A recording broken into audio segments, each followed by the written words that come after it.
Boo!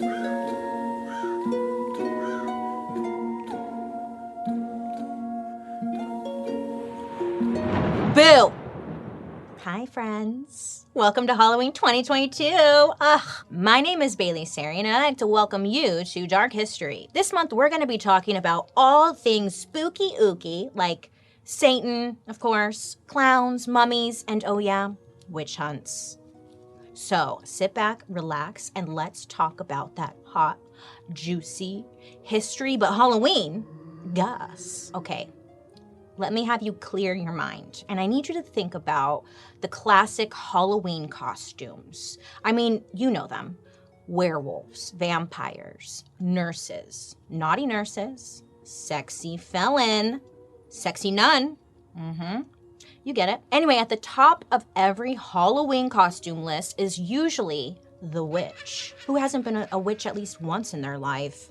And if you're like, not me, then here's your permission to be a witch, baby. Join the club. This is my first time. I've never been a witch before. Naturally, I was like, I want to do a story about witches. But, you know, look, it's a story that's been done a lot. And I'm not trying to downplay it or anything, right? But witches has been talked about a lot. Cauldrons, broomsticks, black cats, blah, blah, blah, blah, blah, you know? Which, side note, did you know, this is a little fun fact, the first story of a witch riding a broom was actually a man witch.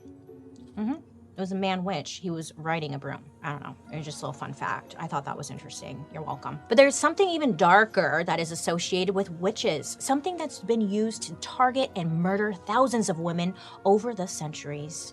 Some even dare to call it a genocide. Because you see, without witches, we don't have this thing called witch hunts. Which... I just realized I didn't witch. You hear repeated way too much on the news every single night, right? Anyway, this got me thinking that the word witch hunt is thrown around a lot today, but was it ever used to describe, you know, hunts for actual witches? Spoiler alert, it very much was used to describe that. And the rabbit hole I went down on Google, my freaking gosh. It took me not into just the history of witches, but I learned a whole lot of horribly shocking and grim stories about how the idea of the witch hunt was invented and then used to, let's say, burn any woman alive who dared to take a stroll late at night alone. And if you had a mole, good luck, sweetie. So sit back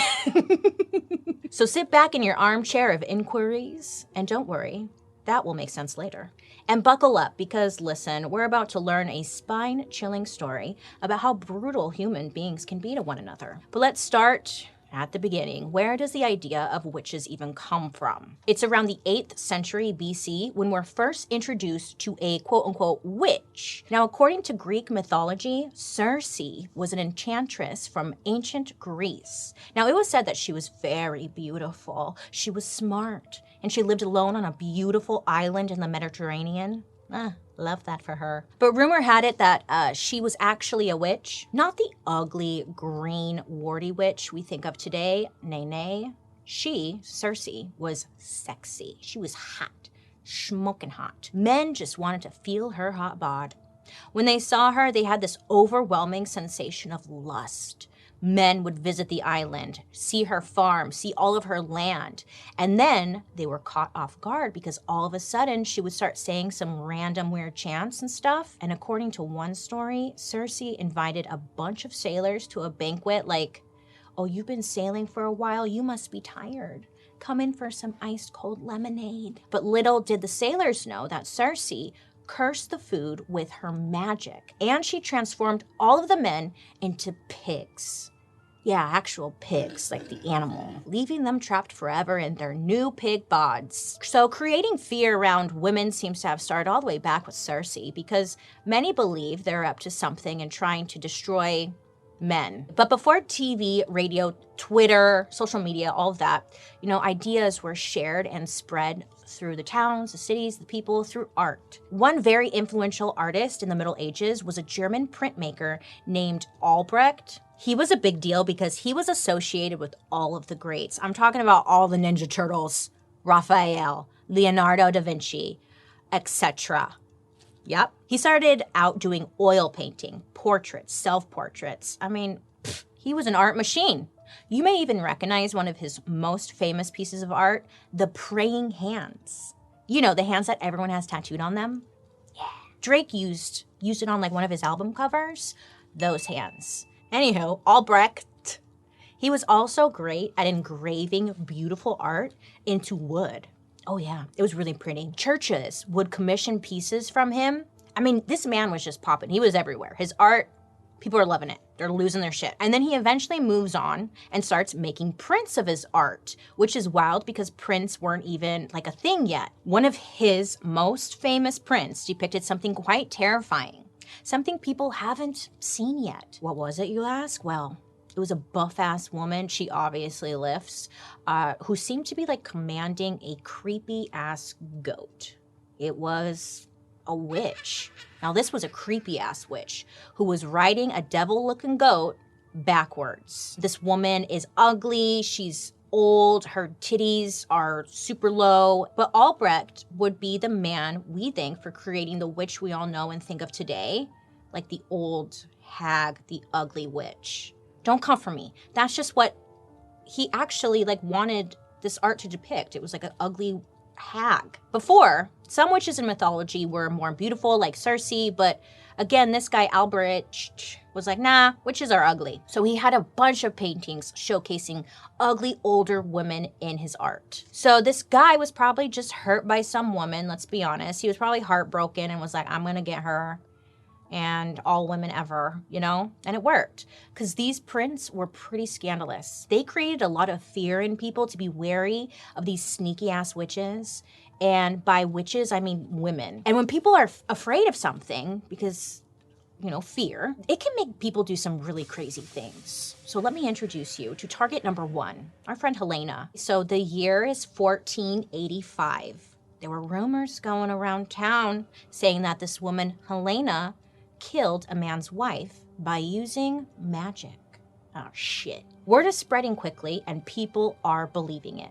Helena's reputation in the neighborhood was already considered outspoken, she was promiscuous, and she hung out with like some sketchy people. That's what everyone's talking about. I don't know, I wasn't there, but that's what's said. So obviously, Helena gets fingers pointed at her. Everyone in town is calling her a witch, and Helena was swearing up and down that she was innocent and that none of the rumors were true, but she had a hunch where all of this was coming from. She does something bold and says, "Dear everybody listening to me right now, I'm not the witch. You're the evil one." The guy that was accusing Helena of being a witch and who essentially started the whole rumor was this man that Helena was accusing of assaulting her. And she was like, he's the bad guy. He's the guy that you guys should go over. So the man that Helena was pointing her finger at was a man named Heinrich Kramer. Now, Heinrich naturally did not like this woman who was making wild claims that he assaulted her. So he goes in harder and he's not gonna back down. It's what we know today as like gaslighting. This Heinrich guy was gaslighting Helena. Nobody was listening to her. She must have felt like she was going crazy. Everyone's calling her a witch. She's pointing the finger back like, I'm not the witch. This guy is the douche. Point the finger at him. It's just an endless circle jerk. So then Helena had to stand trial and she was being accused of witchcraft. So how does one confirm that Helena is indeed a witch? Well, at this time, they couldn't decide and agree on what the definition of a witch was. Therefore, Helena was released because nobody could come to an agreement on what she was other than a loudmouth. Heinrich, the guy that was calling her a witch in the first place, was the prosecutor on this trial, and when Helena was released, he was pissed. It's said that he left town quite embarrassed and ashamed of himself. He couldn't show his face around town anymore because he was just seen as a loser. But sometimes being a loser can inspire you. You know, you improvise, adapt, and overcome. And Heinrich was ready for his redemption. And how was he gonna get that? Well, by getting back at Helena. The best way to get back at her was by creating a way to universally identify, locate, and destroy witches. Do you ever feel overwhelmed by the amount of choices there are out there? Whether you're shopping for cereal or toilet paper, there are too many options, and it's hard to know what's best for you. When it comes to finding skincare products that actually work, it can be really overwhelming. I personally have been suffering from stress breakouts, so I went online to try and find a product that can help me with my acne. And when I searched online, it felt like hundreds of products and recommendations popped up. And it could be really overwhelming because how are you supposed to know what works? Or you end up buying a ton of stuff and wasting a bunch of money, right? Finding skincare products that actually work for you is complicated. And that's why I'm always excited to partner with Apostrophe, the sponsor of this episode.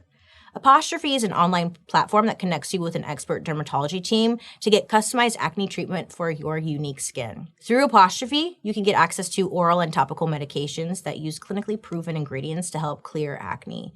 Now, all you have to do is fill out an online consultation about your skin goals and medical history.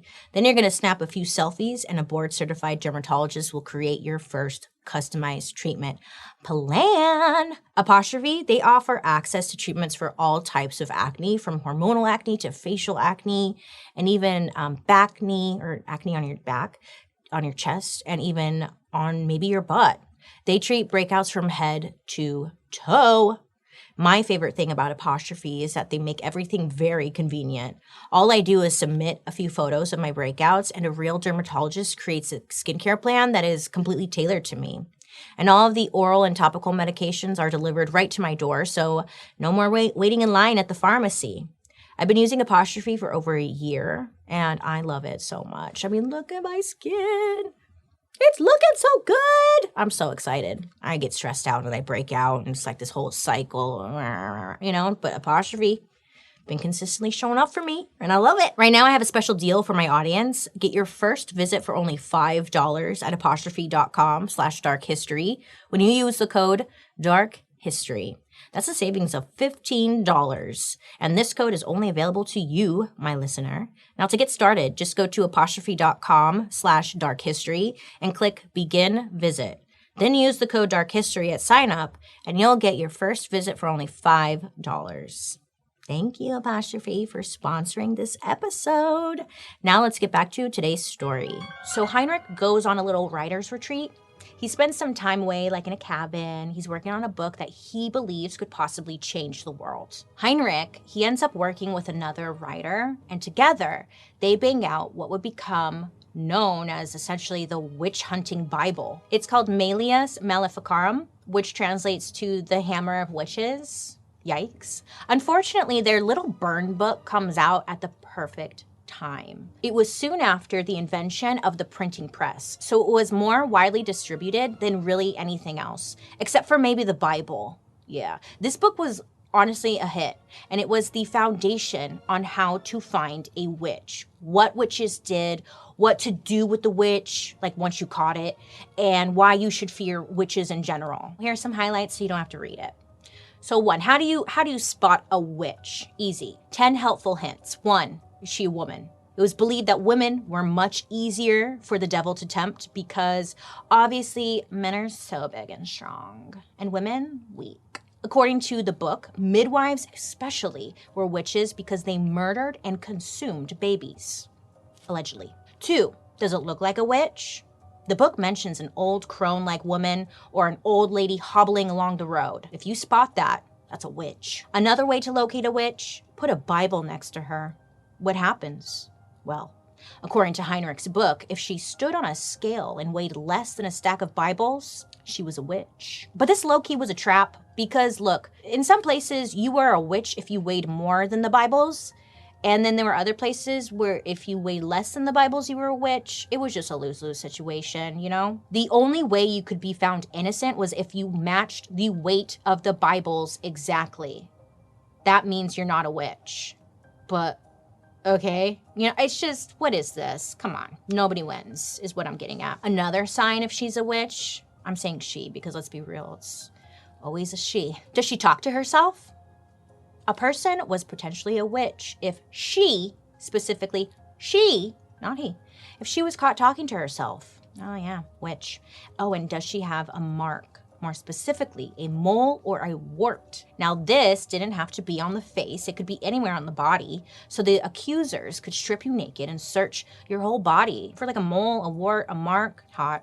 If any woman tried to get the mole removed, The scar was enough to prove that she was a witch indeed. The mole or birthmark was believed to be a sign of a witch pact. When confronted with this evidence, you could be hanged and burned. Isn't that scary? Just a mole? God damn it. Here's another way to find a witch. Does she have freckles? Ah, if a woman has freckles, she would be pricked with a knife, blade, or needle. If she didn't bleed, witch. Now the catch with this one, there were official prickers. Yeah, people who were officially the prickers. And they would use knives with retractable blades to make it appear a woman was stabbed, but no blood would be found on her. And they'd be like, oh, she's a witch. Side note, I think they invented the retractable blades for this. And isn't that magic? Where did the blade go? None of it makes sense. Another way to identify a witch. Could she recite the Lord's Prayer? It was believed witches could not say holy words. Oh, shit. So these quote-unquote witches would be asked to recite the Lord's Prayer without mistake to prove their innocence. During one witch trial, there was a woman, she accidentally said, quote, lead us into temptation, end quote. She forgot the not, lead us not into temptation. So she was hanged, Yeah, lead us into temptation. Girl, what a way to mess that up. So let's just do a little recap on what we learned. You weigh less than a stack of Bibles, witch. You weigh more than a stack of Bibles, you're a witch. You got a weird mole, you're a witch. Are you talking to yourself? Witch. Stutter during prayer time? Witch. Bleed out of your vagina? Witch. Breathe? Witch. So in Heinrich's book, this MM book, I'm gonna call it MM because I can't say Malefficarum. So his book, there's a big emphasis on how witches had a, shall we say, intimate relationship with the devil. Oh yeah. They followed all of his commands, allegedly, but witches, they could even sleep with the devil and have a big old evil satanic orgy. Yeah, that was in the book, that witches are having orgies with the devil. I know, sounds like fun. Where do you sign up, But that's kind of where a lot of the fear was brewing from. Because at this time, the church was really starting to put a heavy emphasis on the devil being bad, which kind of sounds silly, but before this, the devil was seen as just kind of like a trickster. He would pull jokes on people, oops, tripped you, I'm the devil. Now the devil was seen as building an army of witches, and they're coming for you, they're coming for men, they're coming for everything. So there's just a lot of fear, okay?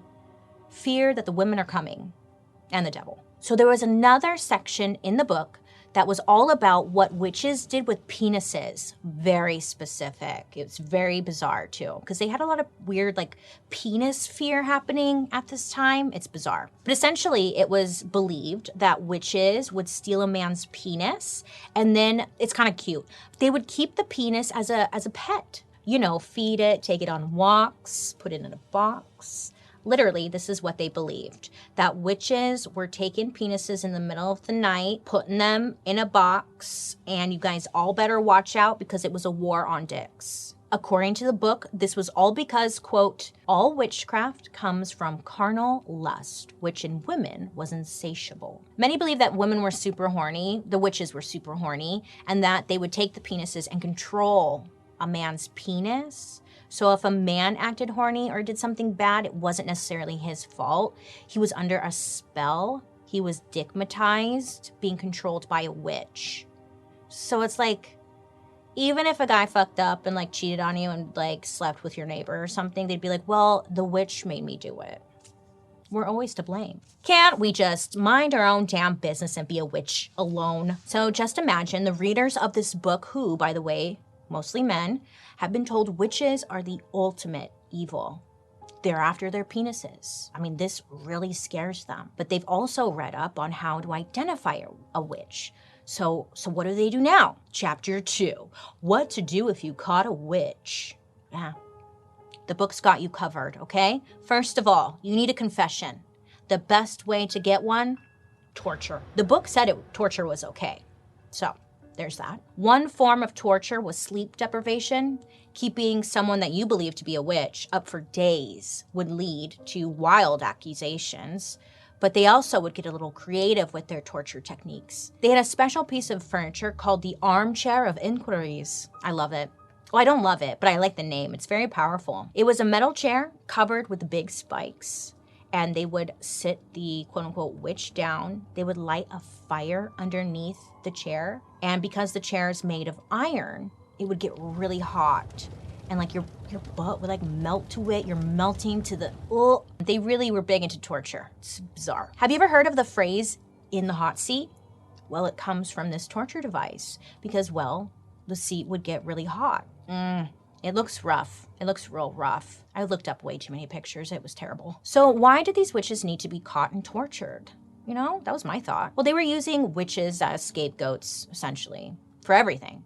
It was believed witches were causing hailstorms, causing lightning to blast men. They were using magic for evil, killing livestock, and bringing harmful weather. Now, it's fun to blame other people for all of your problems, so it honestly makes sense that this book is a hit. They got all this stuff going on. The weather's bad, their penises aren't great. You know, I don't know. They just want to blame somebody. Plus, the Pope is like, hey guys, I heard about this book. Give it a read if you have time.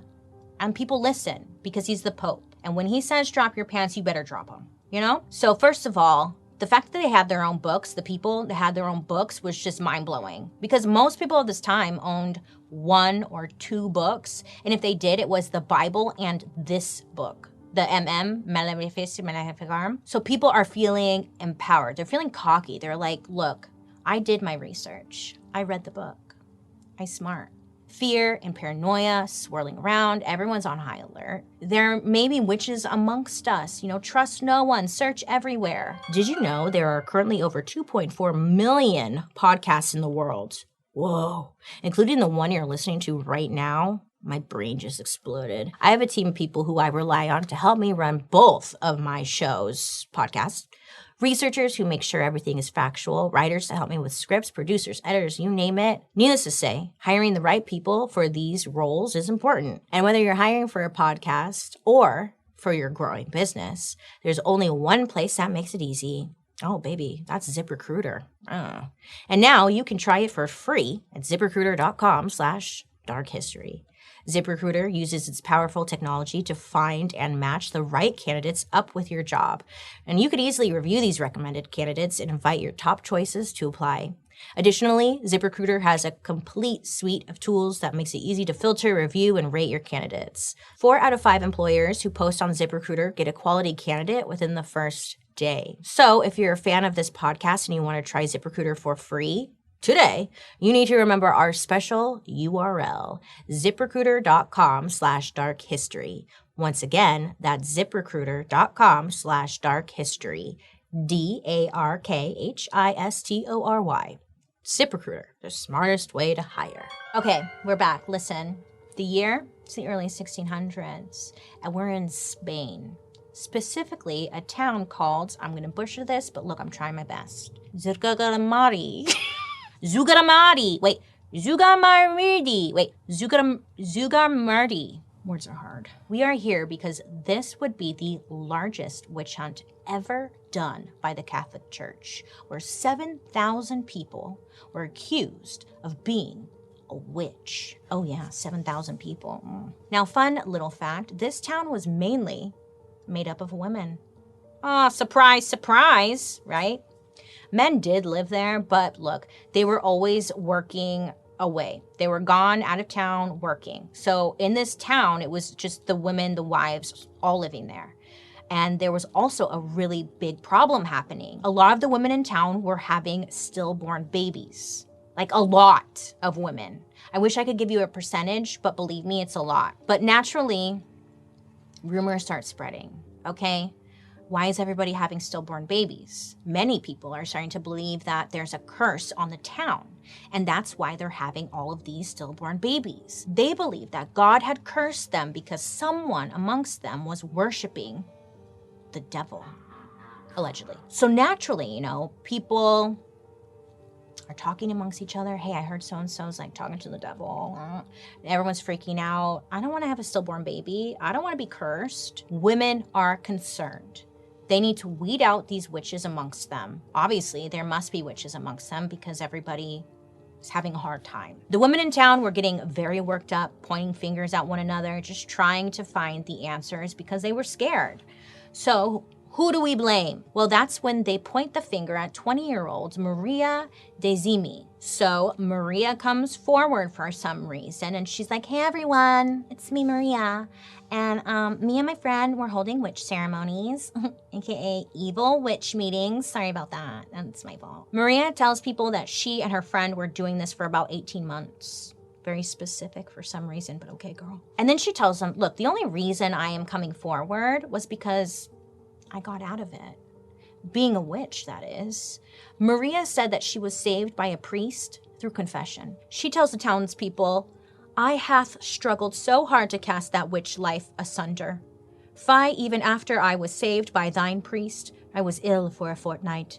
Forsooth, I wrestled with the devil, and at last I was able to shake him hence. Duh. So her story of no longer being a witch was very convincing, and most of the townspeople, because there was like only 300 of them, believed her. They're like, wow, God, the priest really did save her. Blessed be. Now, when Maria came forward and told everyone she was a witch, she said her friend was involved. So she throws this friend under the bus. And Maria, again, she's like, I'm not a witch, but my friend, I don't know, she might be. But the townspeople do what they do best. They get that mob mentality. They grab their pitchforks and they come for her. The friend, that is. The friend is probably looking out the window like, oh, fuck, what the hell is going on now? You know, you guys think I'm a witch? Why me? The mob is outside of her place harassing and harassing her. I mean, she cannot take the pressure and anxiety anymore. She can't go anywhere because everyone's coming after her, calling her a witch. She's like, look, I'm just trying to get some apples from my tree. Why are you calling me a witch? It just messes with her to the point where she's like, you know what? Fine. You win. I'm a witch. So she confesses that she is indeed a witch, and she just wants the harassment to stop. So the people are like, well, then where did you learn how to be a witch? And she rats out her aunt, who then rats out someone else, and it just snowballs from there. So much so that it creates a full-blown hysteria in this town. Neighbors are turning on neighbors, family members accusing other family members. Fingers be pointing left and right. It was chaos. You can't trust nobody, and nobody is to be trusted. I think a lot of us kind of sit here and observe the situation, and we're like, well, if I were there, I wouldn't do that. I'd be different. And it's like, well, who knows? If you were there, you'd probably be accusing everyone as well. I'm not trying to call you out. It's just, you know, shit happens. That was a bad example, but whatever. Listen, because all this hysteria, it leads to a lot of people in town stepping forward, claiming to be a witch. So 10 come forward, specifically saying that they murdered children and suckled their blood. Not only that, they used powders and spells to kill a total of 29 people. Not only that, allegedly, these witches got together, they ruined some crops, they killed some livestock. And what did we learn from our little book? That's a fucking witch. And then this 80-year-old woman steps forward, who I love. I love this woman. She steps forward and she's like, excuse me, I'm the PR person for the witch community. In fact, I'm the queen witch. So she's claiming to be the queen witch, which I loved.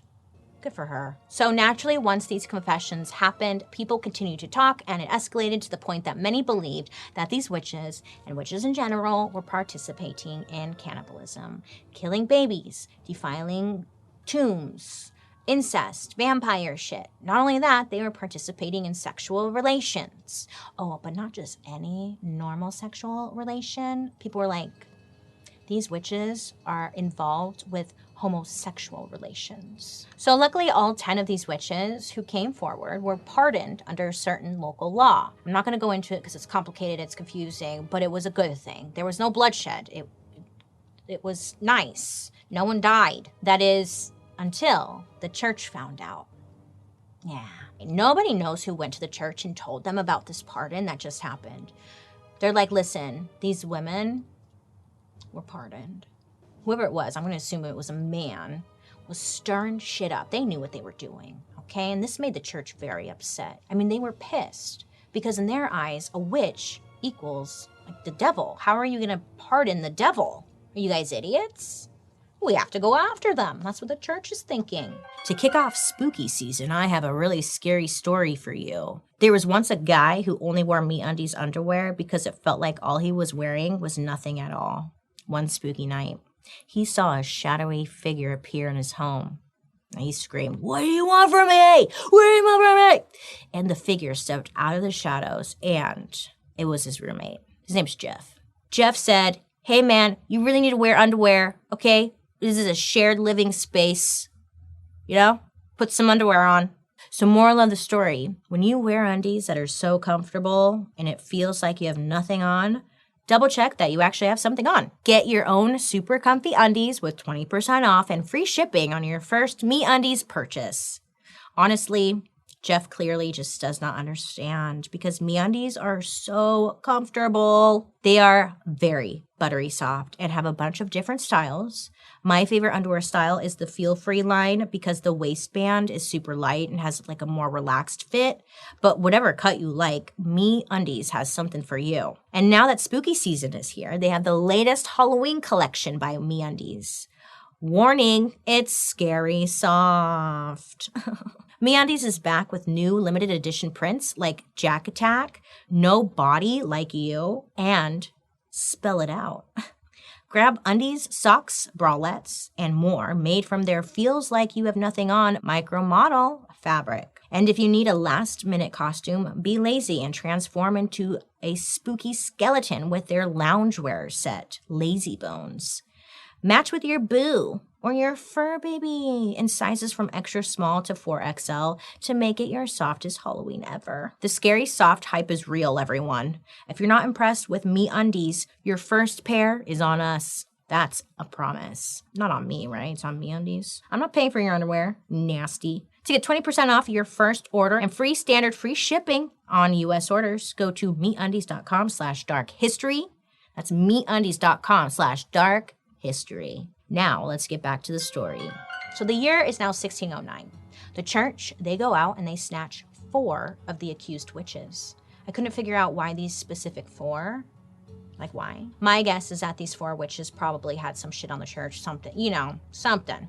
Anyway, they were snatched up and thrown into prison where they awaited trial. And this would go down in history as the famous Logrono trial. Why? Because the crazy amount of people being accused of being a witch. By the end of it, something like 7,000 people were questioned, which I guess they had the time? I don't know. Now, it's kind of funny because in this town, they had a population of 390 people. So how'd they end up with like 7,000? The witch hunters went to neighboring towns to search for more witches who could potentially travel to their town and cause more chaos like stillborn babies, bad weather, Satan orgies, all that. So they have to get ahead of the game and weed them out while they can. So my thought here is that they ran out of people to blame because in town, 158 were accused of being a witch and 124 were under suspicion and needed to give a confession. Now, I'm no mathematician, but I believe that leaves 108 people in town who were not accused of being a witch.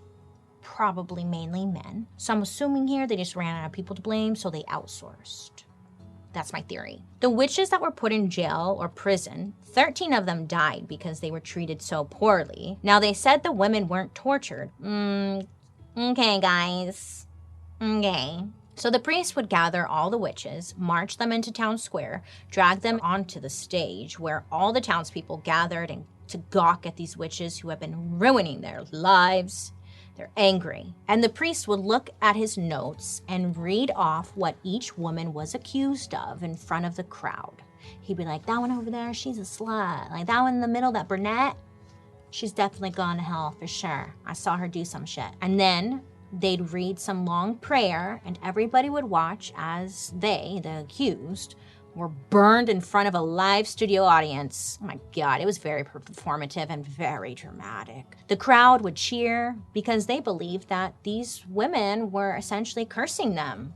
They thought they were doing the right thing, I think. It didn't take long for the town to put some stronger rules in place so that burning a woman alive wasn't step 1 in catching a witch. If you go to this town today, they actually have a museum dedicated to recreating the lives of the victims of the largest witch trial.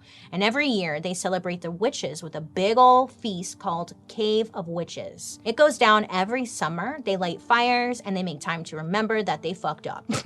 And hopefully it won't happen again. Props to you, ZUGARMURDI. You're killing it.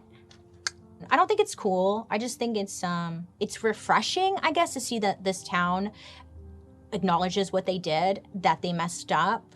And yeah, I just think that's different because who does that? I don't know. So Spain closed the witch hunt book and King James was like, can I see that book? Let me see that book. I'm gonna copy your notes. Is that okay? Welcome to the peak of the witch hunts.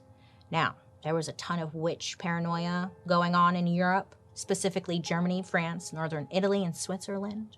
Part of this was because there was a lot of religious tension going on. The Catholics and the Protestants were bickering amongst each other and making promises to the people like, we can catch a witch. They can't. Stay Catholic.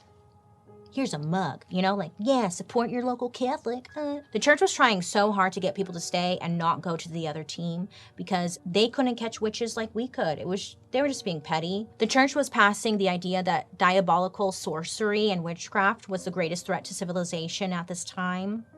Great. Again, pushing that fear deeper into people that the devil is coming for them. The churches were promising to protect citizens from worldly manifestations of Satan's evil. So they're kind of telling the people, you need me being the church. You need us. We can protect you from Satan's evil. Sick, bruh. Once again, the church was pushing that the devil's whole purpose on this planet was to destroy everyone's soul, life, family, community, church, and state.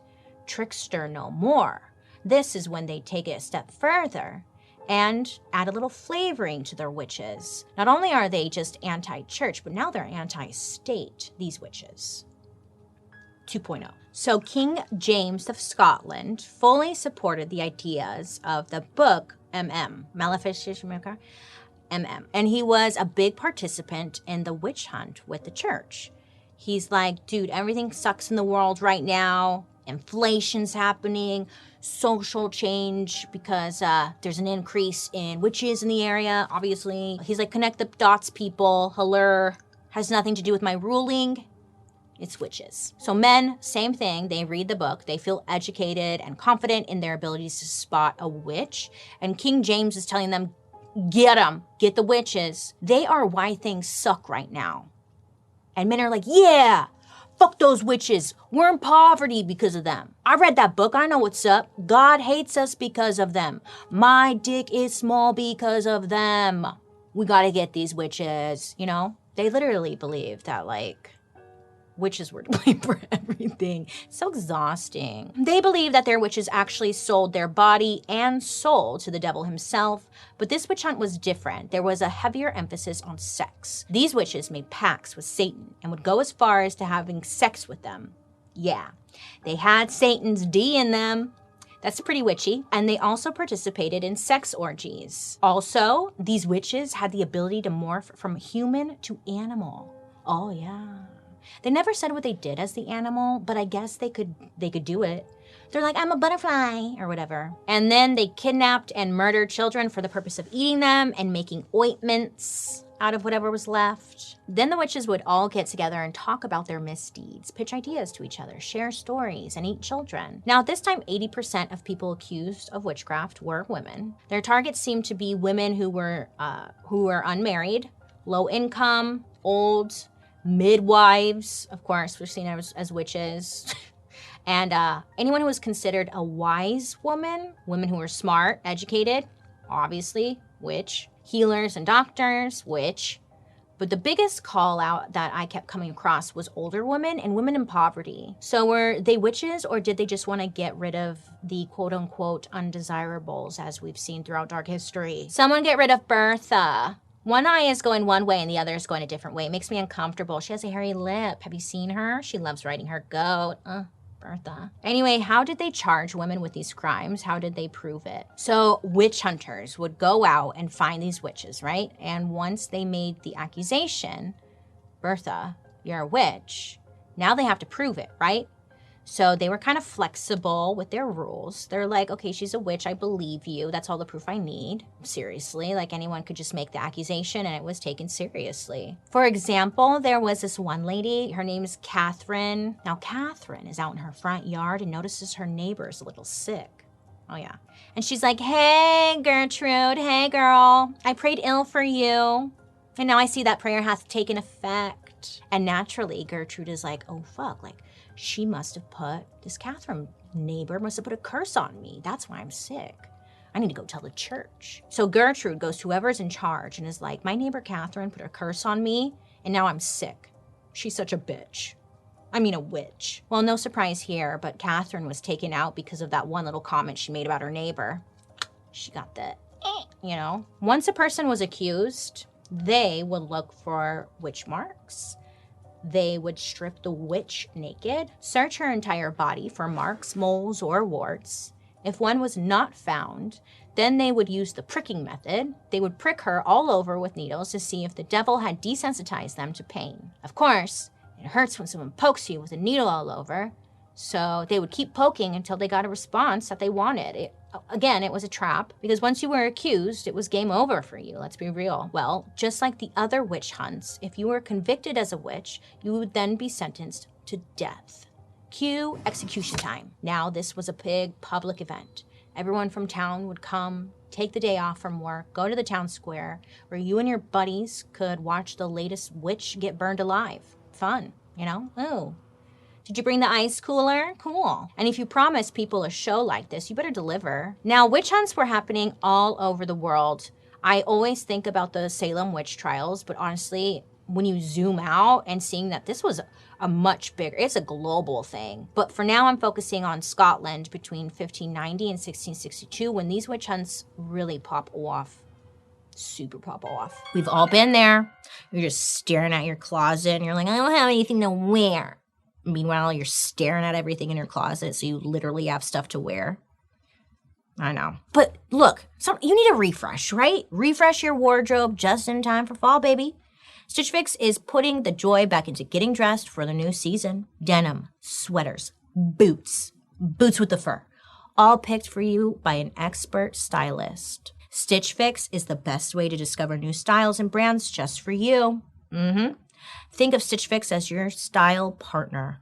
Your stylist will learn about your tastes and collaborate with you on looks you'll love. All you have to do is answer a few questions about where you typically like to shop, what you like to wear, and your price range. I really enjoyed taking the quiz because Stitch Fix, they ask very specific questions to really understand your personal style. I mean, they get as detailed as asking what you like to wear, what you don't. My personal style is casual and just, I'm not even sure. With your choices in mind and a wide range of sizes available from extra small to 3XL, they'll definitely find your perfect fit. They've got you covered with over 1,000 brands and styles. After I finished the quiz, I received my stylist picks right to my door.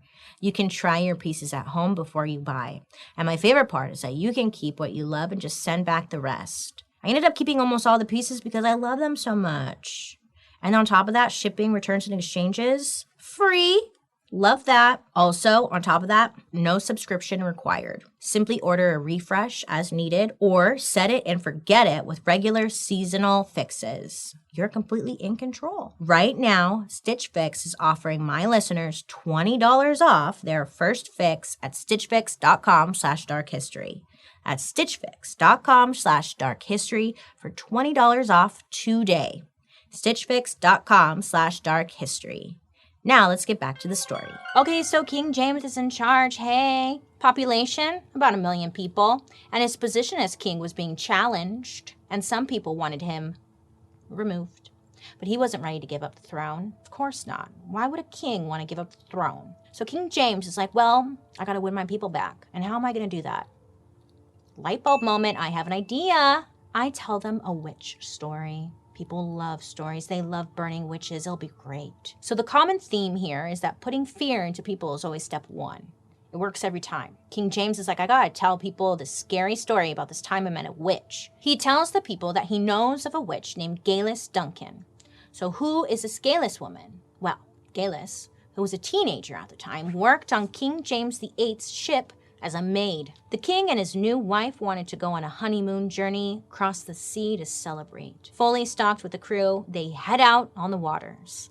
But the trip does not go as planned. At one point, the ship almost flipped over and sank, but it was saved. Don't panic. Tragically, the ship did have to turn around and end the honeymoon early. Boo. Well, when something goes wrong, who do you blame? A woman or a witch. Sometimes they're the same thing. Usually it's the same thing. So GEILLIS got the finger pointed right at her. And this is when rumors came to light. Some heard that GEILLIS made her own ointments. Some even said that they saw her making her own home remedies. Fucking weirdo, you know? And some other guy was like, I saw GEILLIS walking alone at night. So they all put their brains together. Ointments, home remedies, walking at night? This could only mean one thing. GEILLIS was a witch, and she cursed the ship. Now, mind you, this is what King James is telling the people. So because of this, GEILLIS, she was arrested for being a witch.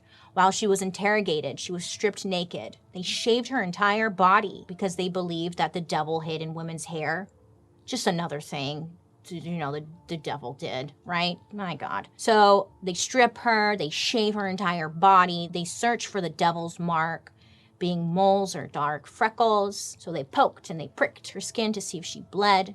And after searching and searching, they claimed to have found the devil's mark on her throat, which is like so annoying because they shaved her entire body. They looked up and down and in between. And then they find, you know, the mole on her throat. Like you couldn't see that in the first 5 minutes, you know? I just feel like they could have saved a bunch of money and time with Geico, but instead they chose a different route. They continued to torture her for days. Days go by. Torture. Now, some say that while she was in custody, she was sexually assaulted, and others say that she was full-on raped while they're doing that little mole search. Yeah. They were doing anything to get a confession out of her, asking who her accomplices were. Who are you working with?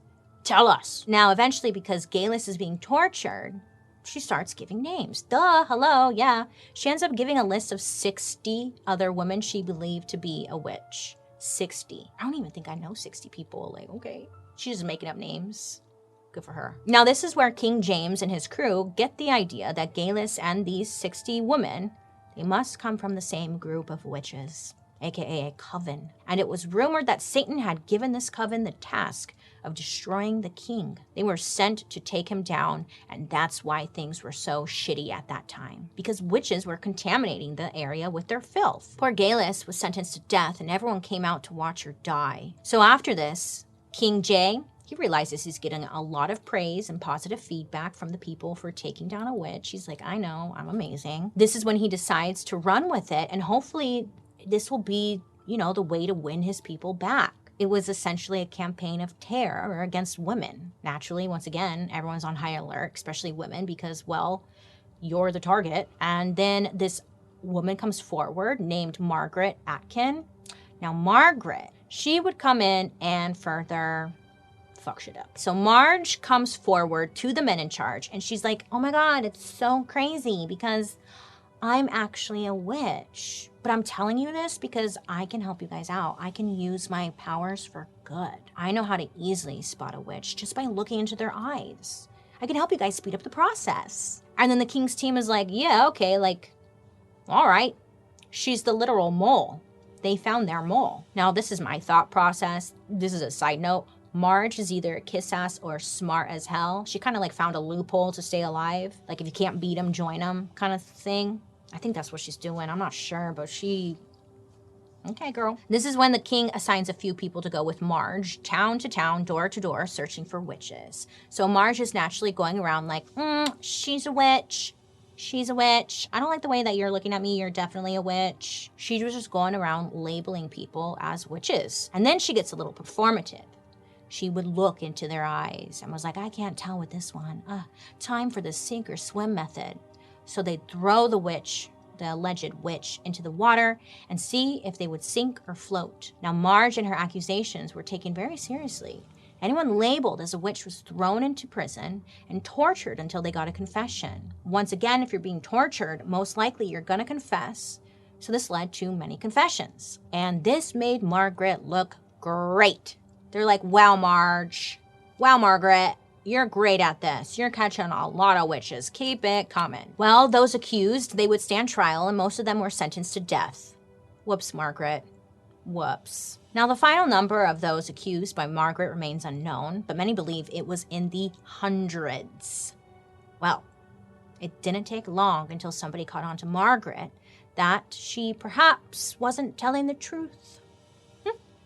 I'm not sure who, but somebody did some sniffing around on Margaret and exposed her as a fake. They're like, hey, wait a minute. She's not a witch at all. She's a fraud. Uh-oh, Marge, looks like your little plan is backfiring. Everything she said was indeed a lie. And the entire community and townspeople, they felt stupid as hell. They actually believed this lying witch. As more and more people found out about this lie, it just proved to everybody that they may, perhaps maybe, I don't know, killed a bunch of innocent people.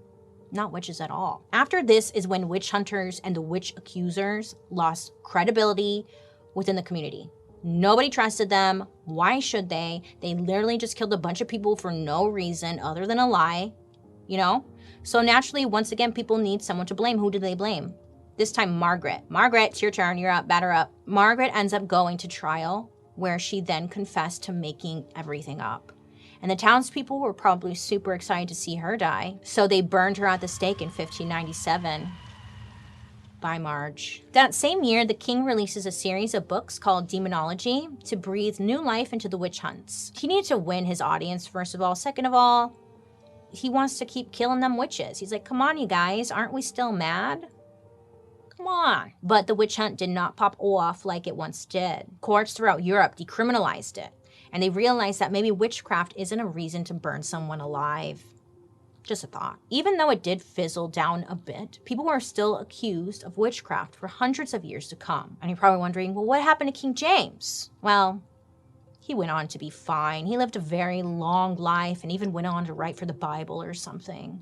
Yeah, that King James. But don't worry, America was like, wait, let me see that book. Can I copy those notes? And that's what inspired the Salem witch trials, baby. Our turn. Yay! Who's first? Sarah. Come on down, Sarah. Get that little snaggletooth on over here. Get your little ass over here, Sarah. Come on. So what did we learn here today, friends? Well, when in doubt, blame women. Seems to be the common theme.